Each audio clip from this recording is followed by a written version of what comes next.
Once again, I'm incredibly privileged and very lucky to be standing on Omaha Beach.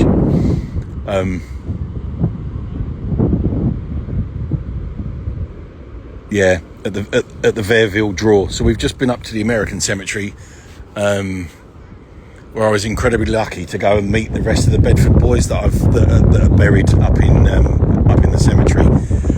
I'm standing on the Verville draw, basically where the Bedford boys came ashore, and I'm just going to read out the names of the Bedford boys that didn't actually get to go home, that died roughly where I'm standing. So you've got Leslie Abbott Jr., Wallace R. Carter, John D. Clifton, Frank Draper Jr., Captain Taylor Fellers, Earl Parker, Clifton G. Lee, Raymond Hoback, his brother Bedford Hoback, Nick Gillespie, Jack Powers, Weldon Razaza, John F. Reynolds, John B. Schenck, Ray Stevens, Grant Yopp, Elmere Wright, Gordon H. White Jr. and John L. Wilkes. Those are the lads that basically spent 2.5 hours being battered on a landing craft assault from 4 till 4 in the morning on the 6th of June to 6:30 in the morning on the 6th of June, once they'd come off of their landing ship, or the ship that brought them over the Empire Javelin, which was moored about 12 miles out to sea. It was a 2.5 hour running. Jimmy Green, who was the coxswain that morning, brought them in on time at 6:30 in the morning for H hour, brought them in on time and in the right place. Unfortunately for them, they lost the boat coming in, so they were down from 180 men to 150. Their biggest problem is they landed on this stretch of beach, and it's really hard. I know where I'm looking at, but there are 3 bunkers that are designed to fire down to the left-hand side of the beach. There are machine gun positions in the top of the cliffs up here, all in here. They're trying to get to this bit up the top here, but there are machine gun bunkers all the way in and across here, riflemen and everything else. They made it about 50 yards, roughly where I'm standing. The low tide today is really, really low.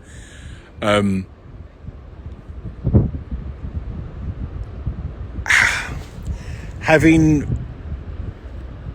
read so much online, having read Alex Kershaw's book about the Bedford boys, looked at where they went to school, I really, God willing, I get to go to Bedford while I'm still breathing and in an upright position, because the lads that died here, so 60% Americans that were killed in Europe, roughly, or in Normandie, 60% went home. There are only 40% of the casualties that were killed in Normandie are buried in the Colville Cemetery, and that's still got 9,300. Honestly, there are still just over 9,300 people in that cemetery. But to stand, and I've stood here before, but when you go and meet someone they just basically joined the National Guard in the 1930s, in the Depression. They got $1 a day. That's all they got. So if they weren't working and everything else, both the Hoback brothers who joined, so they'd have got $2 a week. That's best part of $8-10 a month. That they're putting money on the table. They're not thinking that when they joined up in 33, 34, 35, they're not thinking in 6, 7, 8, 9 years time that they're going to get shipped off to Europe to fight a war that they didn't want anything to do. The Americans, they weren't isolationists as bad but they didn't want anything to do with another European conflict. And the only reason they did join the conflict, as you know, because on the 7th of December 1941, the Japanese bombed Pearl Harbor, which brought the Americans into the Second World War. But the Americans didn't declare war on Germany. The Germans declared war on America, which then gave the Americans free rein to come over to to come over to Europe and start the campaign. One of the first lots of Americans to come over to the UK in numbers, and I'm not talking about 8th Air Force, which is my other passion, obviously, because of doing what we do at Thorpe Abbotts, was the 29th Infantry Division, the 116th Infantry Division, and these lads are the lads from Bedford, the Bedford boys. They spent 2 years in England, training, honing their skills and everything else. They're basically they're our equivalent of a territorial regiment. Even though there's 21,000 of full strength on the 29th Infantry Division, so there's 21,000 lads that make up. The 116th is just a small part of that complete machine, but it was their job to land here where I am now, as I'm not even conscious of where I'm walking, but to walk up the beach, to get across this beach with 60 odd pounds worth of pack. You've just spent 2.5 hours being launched around in a tiny little landing craft assault. They're in British boats, by the way. They're not in the Higgins boats that you see in Saving Private Ryan. They're brought into here by British crews. I've literally just spent the last few minutes talking to you whilst I'm walking across here. They didn't even get that far. You're meant to be running across here after spending 2.5 hours on a landing craft, being tossed and thrown around. Your last meal that you had on the Empire Javelin, you've now brought up. You've emptied your bowels, you've emptied your stomach. You've got no contents left in your body at all. You're absolutely fucked at this point, and now you're expected to put 2 years worth of training into effect. The first guy off the ship, Captain Taylor Fellers, would have led from the centre. So an LCA has a bench in the middle, one on the left and one on the right. So the middle rank go off, then the left rank go off, and then the right rank go off. And basically you go off with infantrymen first. Then you have your you've got demolition crews, your heavy weapons guys, bazookas and stuff like that. But basically what an assault boat is designed to do, your infantrymen would go off and attack. So I'm standing here now looking, that is a German, there's an 88mm gun in there. It's not designed to fire out to sea. It's designed to fire down to the beach. So on my left-hand side further down the beach, about 2.5-3 mile, 4 mile down that way, is another set of 76mm guns in encasements that are designed to fire up the beach. So it's what's called enfilading fire. So these positions are run by the army. The Kriegsmarine, which is the German Navy, basically they've got the bigger guns that are designed to fire out to sea and knock out ships and everything else. There are any of you that have watched the Band of Brothers at Breakhall Manor, when you go and watch the guns that are taken out there, the guy that's basically doing that's in charge of the jobs, in charge of the guns, who's got 4 batteries under his name, Bernard Frerking, that's down at WN62. So he's basically calling in high explosives. He's calling in all manner of shells down onto the sections. This beach would have been divided up into sections. So he's basically just calling in artillery and mortar rounds and everything else. So the most unsafest place, the worst place you can stand, is where I am now. You need to get to the sea wall. If you can get to the sea wall, you then stand a chance with your Bangalore torpedoes, your demolition crews and everything else of getting through the barbed wire and getting into the... I mean, you've got to get up those bluffs, which is... honestly, it's... I don't know how they done it. I genuinely do not know how they done it, but they did do it. They done it. They got in, they worked their way up, and they made their way along, like domino effect, knocking it over in small groups of men, where you're then, because the Germans aren't expecting them to be attacked from their left or their right and from behind, which is what the Americans done. Once they got in behind the lads that were up on the defences up here, you then start rolling up the strong points and the defensive points, and it then becomes slightly easier. The section where I am now was utter carnage. The draw that I'm standing in front of was just, yeah. By the time you know, that the fourth, fifth, sixth waves are coming in. The timetable to bring people in, because there was no communication on the beach. The timetable that was designed to bring people didn't stop. It wasn't until they were like, hang on a minute, nobody's heard from anybody. You need to stop bringing people onto the beach. You need to stop landing people, because something is definitely wrong. We've got no communication. We're not hearing from anybody and anything else. By the time you've got guys coming in here clearing up, there's bodies that are just stacked up 2 meters high in the surf.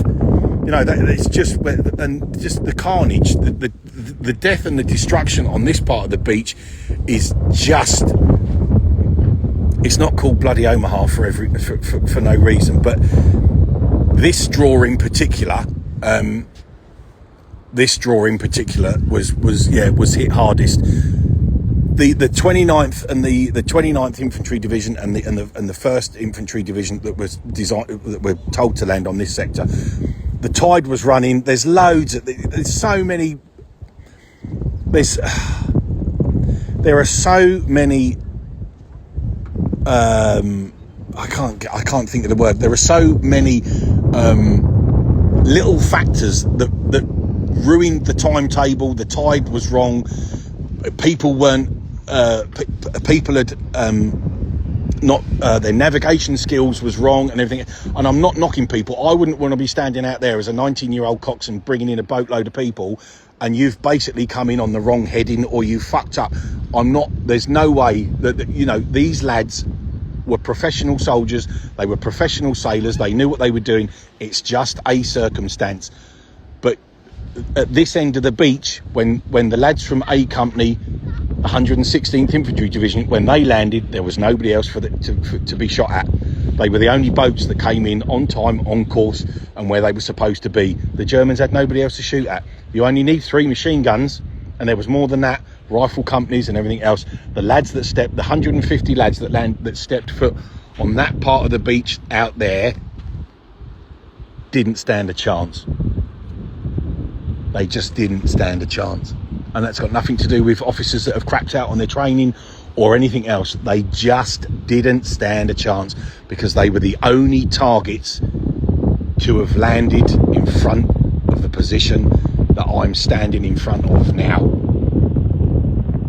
And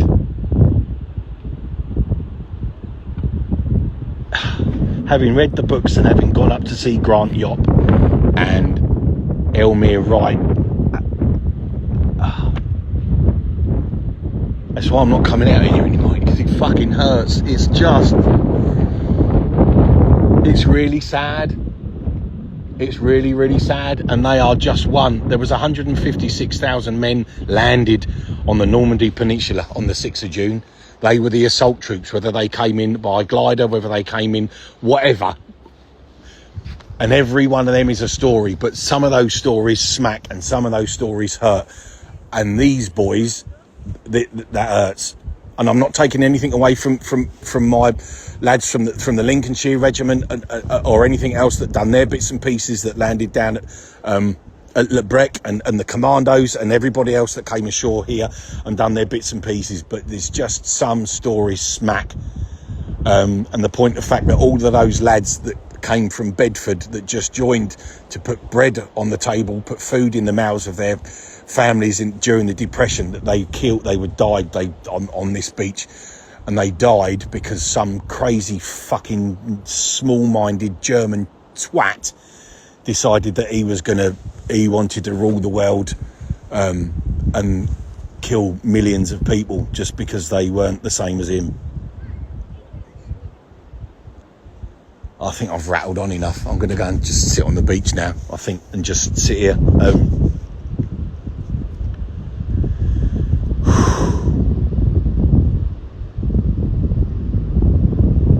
You need to come out here. You need to come out here. You need to go and walk around that cemetery where the 29th are, where the 116th, 115th, the 741st Tank Battalions, 743rd, they all came across this beach.